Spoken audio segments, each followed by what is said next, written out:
Assalamualaikum warahmatullahi wabarakatuh. Salam sejahtera bagi kita semua. Om Swastiastu, Namo Buddhaya, salam kebajikan. Semoga kita semua senantiasa diberikan kesehatan, semangat, dan kemudahan dalam menjalankan aktivitas. Selamat datang dalam pernyataan diri dosen Unjuk Kerja Tridharma Perguruan Tinggi PDD UKTPT bidang pengajaran sebagai salah satu syarat untuk mengikuti sertifikasi dosen tahun 2020. Perkenalkan, saya Sania Lela Turahmi, dosen Diploma 3 Kebidanan Bukit Tinggi Poltekkes Kemenkes Padang. Saat ini saya mengajar beberapa mata kuliah pada program studi D3 Kebidanan Bukit Tinggi yang sesuai dengan bidang ilmu kebidanan. Salah satunya adalah mata kuliah Asuhan Kebidanan Esensial Kehamilan. Mata kuliah ini terdiri dari 2 SKS teori dengan kode mata kuliah BD 52424. Mata kuliah ini terdapat pada semester genap untuk mahasiswa tingkat 1 semester 2 dan merupakan mata kuliah inti yang wajib sebagai syarat untuk mengikuti perkuliahan di semester 3. Untuk metode pengajaran sesuai dengan kurikulum jurusan kebidanan saat ini yaitu Outcome Based Education dengan menggunakan metode Student Centered Learning, yaitu mahasiswa secara aktif mencari, mengelola, dan menerapkan pengetahuan. Dosen adalah sebagai fasilitator dan bukan satu-satunya sumber informasi, serta mendorong kemampuan berpikir kritis, pemecahan masalah, komunikasi, kolaborasi, dan refleksi. Adapun RPS telah disusun bersama tim mata kuliah Asuhan Kebidanan Esensial Kehamilan yang mengacu pada kurikulum Prodi D3 Kebidanan Bukit Tinggi. Mata kuliah Asuhan Kebidanan Esensial Kehamilan terdiri dari 4 capaian pembelajaran lulusan, yaitu CPL 1, mahasiswa mampu memahami asuhan kebidanan esensial kehamilan. CPL 2, mahasiswa mampu menerapkan prinsip universal precaution, pasien safety, dan bantuan hidup dasar pada asuhan kebidanan esensial kehamilan. CPL 3, mahasiswa mampu mengidentifikasi kebutuhan komunikasi, edukasi, dan upaya promotif dan preventif dalam media dan metode yang relevan bagi individu, keluarga, kelompok, dan masyarakat pada asuhan kebidanan esensial kehamilan. CPL 4, mahasiswa mampu mengidentifikasi deteksi dini, komplikasi atau penyimpangan, penanganan awal kegawat daruratan, dan rujukan pada kasus asuhan kebidanan esensial kehamilan. CPL ini dituangkan ke dalam beberapa CPMK atau capaian pembelajaran mata kuliah, yaitu CPMK 1, mahasiswa mampu memahami fertilisasi, plasenta, dan perkembangan janin. CPMK 2, mahasiswa mampu memahami konsep umum, perubahan dan adaptasi, fisiologis dan psikologis kehamilan. CPMK 3, mahasiswa mampu memahami faktor dan mempengaruhi kehamilan, kebutuhan, evidence based dalam kehamilan. CPMK 4, mahasiswa mampu melakukan prosedur keterampilan dasar pada asuhan kehamilan dan pantau. CPMK 5, mahasiswa mengenali tanda dan gejala, kelainan serta komplikasi pada kehamilan.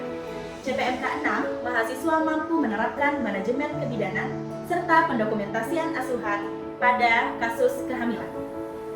Adapun CPMK tadi diturunkan kembali ke dalam beberapa sub CPMK. Salah satu yang saya cuplik pada pembelajaran kali ini adalah sub CPMK 6, yaitu mampu memahami konsep dasar asuhan kehamilan.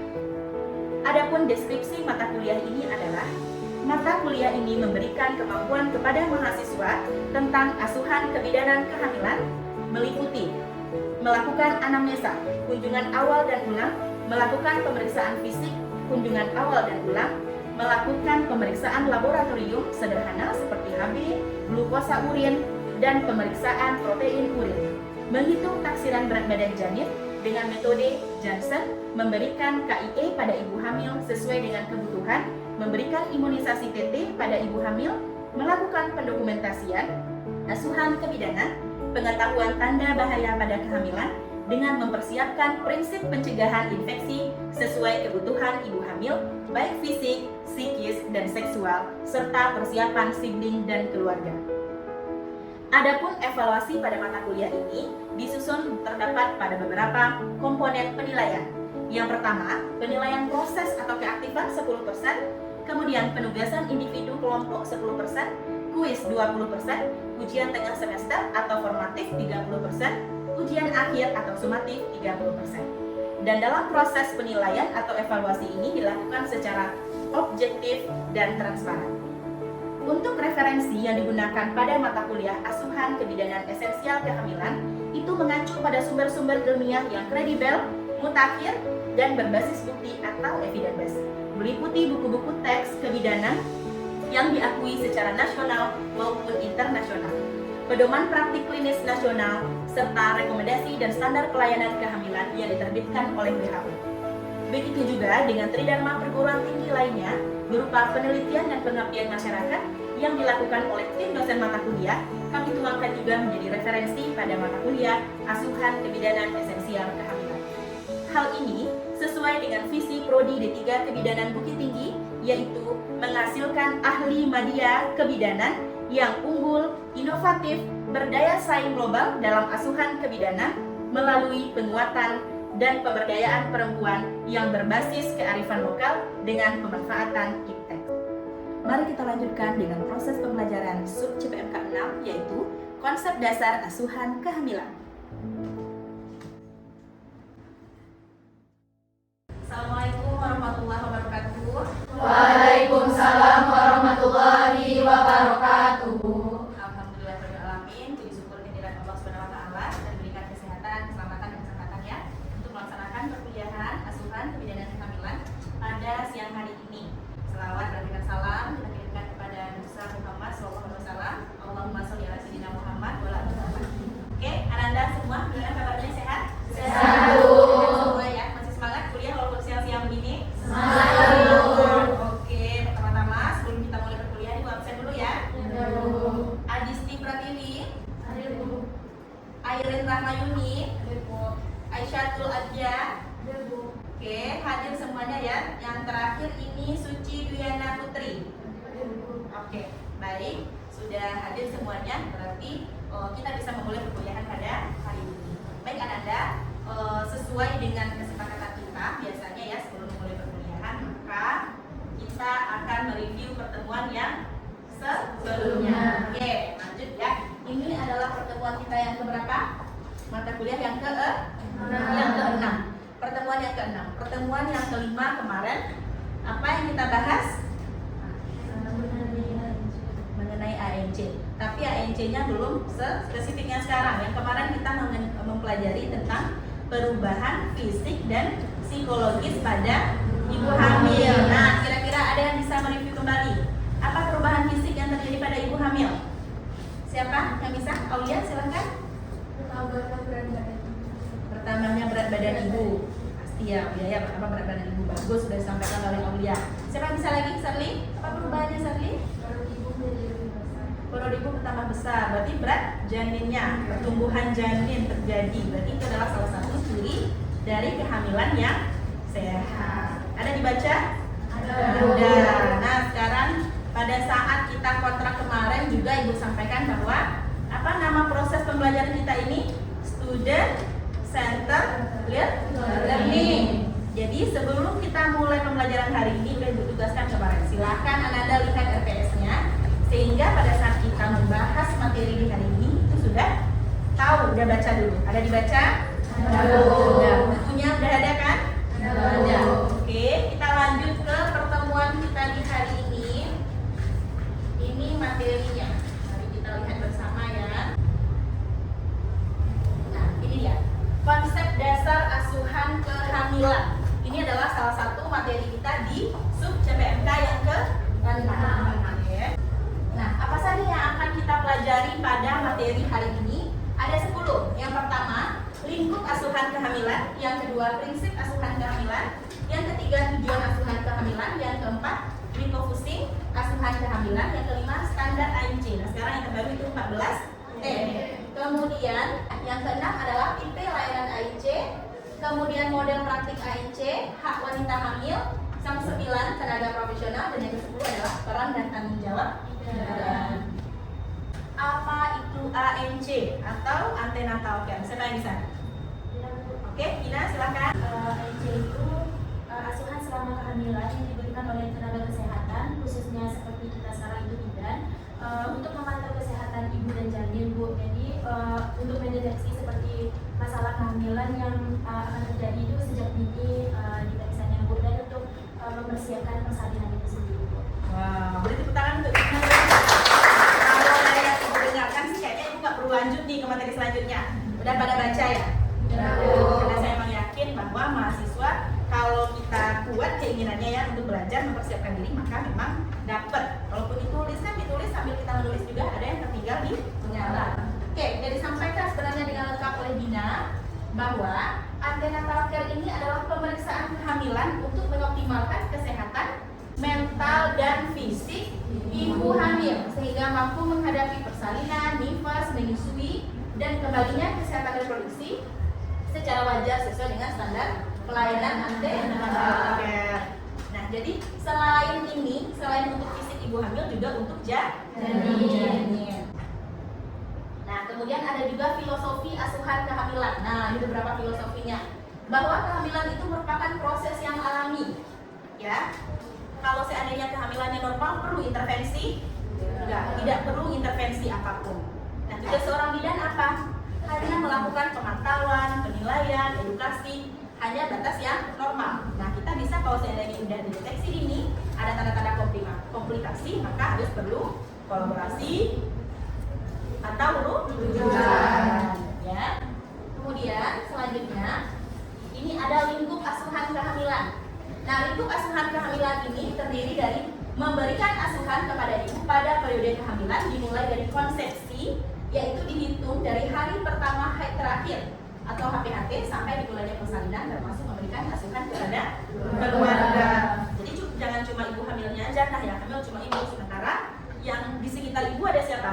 Suami, ada tinggal sama mertua, ada sama orang tua. Ya, jadi yang ada di lingkungan istri, yang ada di lingkungan ibu hamil itu juga harus kita berikan edukasi. Kemudian kita lanjut ke lingkup asuhan kehamilan. Ya, ada pemeriksaan fisik. Nah, pemeriksaan fisiknya apa saja? Seperti yang disampaikan oleh Aulia dan Serwi tadi, bahwa timbang berat badan dan ukur tinggi badan. Kita harus pantau. Harusnya gimana berat badan ibu hamil? Jadi jangan bilang ibu hamil nggak ada ceritanya di diet mengurangi pola makan. Karena harusnya berat badan ibu hamil itu bertambah. Tapi bertambahnya boleh bebas? Ada batasan pertambahan berat badan. Trimester 1, trimester 2, trimester 3 itu ada pertambahannya. Kemudian kita sesuaikan dengan IMT. Antara ibu yang satu dengan ibu yang lainnya beda. Ibu yang IMT-nya 18 dengan ibu nih, seperti ibu misalnya ya, yang IMT-nya 30, tentu pertambahan berat badannya berbeda. Ya, kalau yang sudah overweight atau obesitas itu pertambahan berat badannya hanya 6 kilo, 7 kilo maksimal. Ya, kemudian antara ibu yang kek juga berbeda. Ya, harus banyak pertambahan berat badannya. Nah, nanti kita bahas di asuhan selanjutnya, akan lebih komplit nanti dalam memberikan penanganannya. Oke, kemudian ada persiapan persalinan. Nah, persiapan persalinan juga di trimester berapa biasanya? Di trimester 3, bukan di awal ya, trimester 3 baru kita bahas ini. Materi selanjutnya adalah prinsip pokok asuhan kebidanan. Nah, apa tuh prinsipnya kalau kita berikan asuhan kebidanan? Yang pertama, kelahiran adalah proses yang normal. Jadi perlulah ibu sekarang hamil langsung seksio, langsung SC? Karena itu proses yang alamiah. Kalau memang tidak ada komplikasi. Kemudian yang kedua adalah pemberdayaan, ya, memberdayakan ibu, memberdayakan keluarga. Yang ketiga ada otonomi. Jadi keluarga ibu itu berhak mengambil keputusan terhadap dirinya sendiri. Ibu bidan hanya memberikan penjelasan, informed choice-nya aja di kita. Udah belajar ya informed choice? Nah, informed choice-nya di kita. Kalau informed consent-nya, persetujuannya itu dikembalikan kepada ibu dan keluarga. Kemudian jangan membahayakan. Semua asuhan, semua tindakan yang kita lakukan harus evidence based, harus sesuai dengan kompetensi kita. Ya, kemudian yang terakhir adalah harus bertanggung jawab. Makanya semua asuhan yang kita lakukan harus didokumentasikan dengan baik. Ya, pencatatannya harus jelas. Jadi kalau ada hal-hal ya permasalahan, maka kita bisa membuktikan bahwa asuhan yang kita berikan ini sudah sesuai dengan standar kompetensi kebidanan. Oke ya? Kita lanjut lagi. Nah, jadi seberapa penting nih dilakukannya kunjungan ANC? Nah, Saski, silakan. Penting Bu, karena ANC itu dilakukan untuk menilai atau memantau kesehatan fisik dan mental ibu serta tumbuh kembang janin supaya deteksi dini komplikasi, terus juga mempersiapkan persalinan, nimpas dan juga menyusui ibu nanti. Oke, sangat penting ternyata ya. Jadi kalau seandainya ada ibu hamil, dia diam aja nggak ketahuan hamil, yang disalahkan siapa? Siapa? Bu bidan. Bu bidan harusnya tahu. Ya, ada bidan desa, ada bidan pustu. Ya, harus tahu kita bahwa di daerah tempat tinggal, di sekitar daerah wilayah binaan kita itu ada seorang ibu hamil. Jadi jangan sampai yang tiba-tiba udah mau melahirkan saja, ternyata apa? Nggak tahu-tahu HP-nya rendah, cek ibunya, ya pertumbuhan janinnya nggak bagus, perkembangan janinnya nggak bagus. Ya, makanya kita ini adalah ujung tombak untuk kesehatan ibu dan anak. Jadi apalagi dengan ANC ini, antenatal care ini, ya bahkan minimalnya berapa nih? Udah ada pernah dengar atau baca-baca sebelumnya? Minimal pemeriksaan ANC itu berapa kali selama kehamilan? 6 kali. Nah, udah pada pintar semua. 6 kali. Apalagi nggak pernah sama sekali, sangat berbahaya. 6 kali adalah standar minimal. Kalau lebih dari itu boleh? Boleh. Ini standarnya sudah terpenuhi. Oke, kita lanjut ke standar pemeriksaan ANC. Nah, ini ibu mau lihat nih fokusnya ananda ibu. Pemeriksaan ANC ini standarnya ada 7T, ya. Kemudian berkembang lagi hasil evidence base terbaru, disampaikan program pemerintah itu menjadi 10T. Kemudian menjadi 14T. Nah, ibu mau lihat fokusnya. Kira-kira apa perbedaannya yang 7T ini nanti ke 10T? Nah, sama-sama kita lihat ya. Nah, kalau yang 7T apa? Timbang berat badan. Berat badan bisa berubah nggak? Bisa. Kalau tinggi badan? Bisa. Tinggi badan bisa berubah? Bisa. Awal datang nih tingginya 150, besok datang lagi mungkin berubah? Ya. Kalau berat badan gimana? Bisa. Sangat mungkin bisa berubah, bahkan harusnya memang berubah ya, mengalami kenaikan. Kemudian tekanan darah, lalu tinggi fundus uteri. Nah, ini berkaitan sama ya dengan tekanan dengan timbang berat badan tadi. Harusnya tinggi fundus uterinya nambah atau berkurang? Nambah. Kemudian ada TT, tetanus toxoid, imunisasi TT. Lalu pemberian tablet besi. Kemudian di sini ada tes menular PMS. Lalu ada temu bicara atau konseling. Nah, ini yang 7. Udah diperhatikan betul? Udah ya, ini yang 7 yang awal. Sekarang dia udah berubah menjadi 10T. Nah, coba dilihat apa yang berubah. Apakah ada yang hilang dan ada yang nambah di sini? Ada yang nambah. Apa? Coba angkat tangan satu orang. Silakan. Yang tentukan presentasi dari JJ-nya Bu. Tadi nggak ada, sekarang muncul. Siapa lagi? Silakan lah. Tentukan lidahnya Bu. Tentukan lila. Tadi nggak ada lila ya. Sekarang ada. 2 baru. Satu lagi. Siapa yang belum? Silakan. Tata laksana kasus. Nah, jadi ada perubahannya. Kenapa?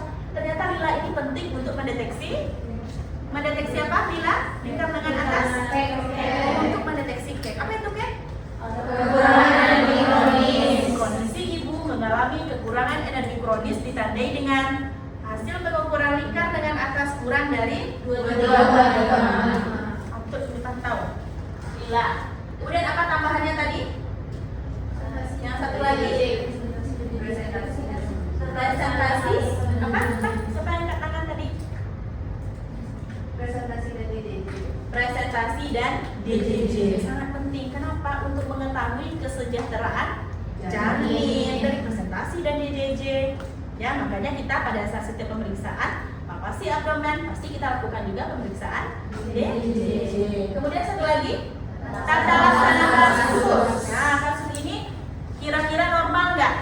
atau perlu dilakukan kolaborasi, tindakan segera, atau dilakukan perubahan.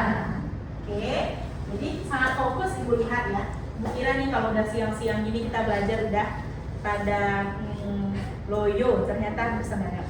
Kenapa bersemangat? Karena ini mata kuliah ini. Tapi bukan berarti mata kuliah lain nggak semangat ya. Sampai di sini kira-kira ada yang mau ditanyakan? Ada yang ragu dari materi kita tadi? Iya, silakan Serli. Jadi dari perubahan yang D sama D dan 14D tadi itu Bu, Ya. kenapa itu terjadi perubahan tersebut? Oke, bagus. Udah lewat sedikit tapi masih mengganjal dalam hati. Terima kasih Serli. Ada yang bisa jawab? Ada yang bisa jawab kira-kira? Ibu kelihatan nih dari wajahnya ada perasaan ingin menjawab. Nah, senyum manisnya bisa dijawab Ki? Gak usah, kasih kesempatan ke depan dulu. Nah, siapa bisa? Oh, Bina, silakan. Kalau dari Bina Bu, dari dilihat dari 7, 10 sampai 14 itu kan ada penambahan di kayak seperti contohnya tadi ada pemberian obat malaria. Jadi mungkin itu tergantung kondisi. Jadi sebelumnya 7T itu ada di satu wilayah yang malarianya banyak, jadi tidak ada pemberian obat itu. Jadi kalau tidak diberikan nanti kan ada komplikasi atau bagaimana ke ibu atau janin. Nah jadi ditambahkan pemberian obat malaria itu, tapi dipakainya di tergantung situasi atau kondisi di suatu wilayah tersebut. Oke, bagus sekali ya. Sangat kelihatan ada menyimak apa yang disampaikan. Oke, Serli. Jadi dari 7 ke 10 tadi ada pengurangan nggak ada ya? Adanya penambahan dengan kondisi ternyata Lila butuh, ya. Ternyata Lila butuh pemeriksaan kesejahteraan janin butuh, ya. Jadi kemudian dari yang 10 ini masih menjadi standar di pelayanan. Puskesmas rata-rata itu masih 10. Tapi yang 14 ini sesuai dengan kondisi situasi tertentu, ya. Oke, bisa cukup dipahami tapi yang lainnya ada pertanyaan, ada yang mau menambahkan? Cukup? Bisa kita lanjut? Bisa. Oke, mari kita lihat kesimpulan pembelajaran kita pada hari ini, bahwa pelayanan ANC terpadu merupakan upaya untuk mengoptimalkan kesehatan mental serta kesehatan fisik ibu hamil sehingga mampu menghadapi proses kehamilan, persalinan, dan nifas dengan sehat dan baik. Ya. Kemudian apa lagi? Berdasarkan 6 standar pelayanan ANC minimal 6 kali pelayanan. Kemudian yang terakhir memberikan asuhan kepada ibu pada periode kehamilan dimulai dari konsepsi sampai kapan? Sampai dimulainya persalinan, termasuk pemberian asuhan kepada keluarga. Kalau udah sampai mulai persalinan, kalau udah mau masuk tahap persalinan berarti asuhannya asuhan persalinan. Ya. Ada lagi yang mau menambahkan kesimpulan di sini? Ada lagi yang mau menambahkan kesimpulannya? Apa ternyata tadi bahwa standar yang berapa T tadi? 10. Standar asuhannya dari yang 7T ke 10T dan 14T. Artinya apa? Ilmu kebidanan ini itu sangat berkembang, dan berkembangnya itu dari mana dapatnya? Dari hasil-hasil evidence, ya. Jadi nggak bisa nih ilmu yang zaman dahulu, ya, bidan-bidan yang udah lama itu pakai cara yang enggak. Kita nanti kalau mau jadi seorang bidan harus mengikuti perkembangan zaman, perkembangan iptek dalam pelayanan kebidanan. Maka perkembangannya harus kita ikuti. Oke, selanjutnya ada bawa handphone semuanya? Ada. Silakan dikeluarkan handphonenya, login ke aplikasi Sevimanya, ya. Silakan lihat oleh kuis yang sudah Ibu berikan. Silakan dilihat kuisnya. Ada 2 pertanyaan dengan waktu 5 menit. Silakan dikerjakan. Oke? Jangan contek-contekan dong, sendiri-sendiri. Udah? Oke, Nanda, udah selesai kuisnya? Sudah. Sekarang ada tambahan oleh-oleh satu lagi, boleh nggak ya? Boleh. Karena si oleh-oleh senang dong. Oke, ini sebelumnya di awal Ibu mengenalkan RPS dulu, udah Nanda lihat di dalam RPS, ya, beberapa referensi penunjang perkuliahan. Nah, sekarang baru nih kita kasih tugasnya karena ini sesuai dengan materi pertemuan kita hari ini. Ya, jadi ini adalah beberapa hasil penelitian dan pengabdian masyarakat yang Ibu pribadi lakukan bersama dengan tim dosen mata kuliah. Nah, tim dosen mata kuliahnya siapa? Ada Ibu Yosi Safina, kemudian Ibu Siti Khadijah. Ya, ada juga tim yang lain juga dengan Ibu Rosa Salina. Tapi rata-rata itu bersama tim mata kuliah. Nah, Ananda nanti bisa lihat beberapa penelitian Kang Mas ini. Ananda lihat, Ananda cari apa jenis kegiatannya, ya. Kemudian apa hubungannya dengan materi kita pada hari ini? Nah, apa yang ada Ibu bahas materi kita pada hari ini? Nah, kalau dari yang Ananda lihat di sini, kira-kira mana yang sesuai dengan pertemuan kita hari ini? Coba dilihat di nomor berapa kira-kira ini? Di dua terakhir kayaknya ya.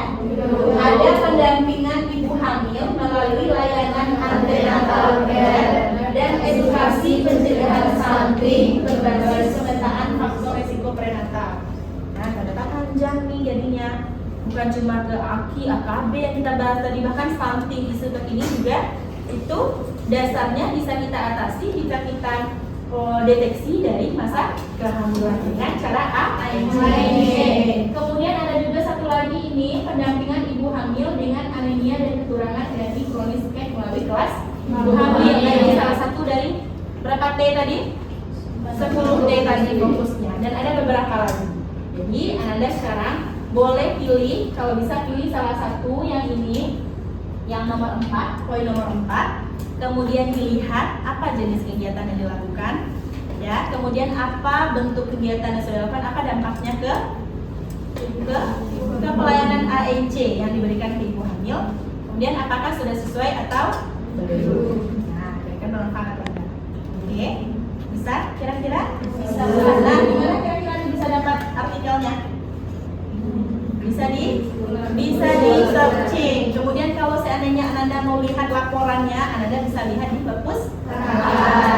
Kalau dalam bentuk artikel publikasi bisa di searching saja, ya. Kalau mungkin dilihat dari nama ibu, ya, dari akun ibu, atau mungkin dari tim dosen Bu Yosi, Bu Siti Khadijah, atau mungkin bisa lihat di perpustakaan untuk yang lebih lengkap dalam bentuk laporan.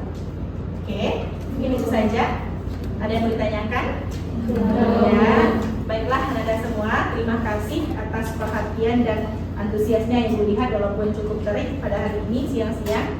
Tetap bersemangat, terima kasih. Semoga apa yang disampaikan bisa bermanfaat, ya, kemudian bisa menjadi amal ibadah untuk kita, ya. Ini bisa menjadi bekal Ananda nanti untuk menjadi seorang ibadah.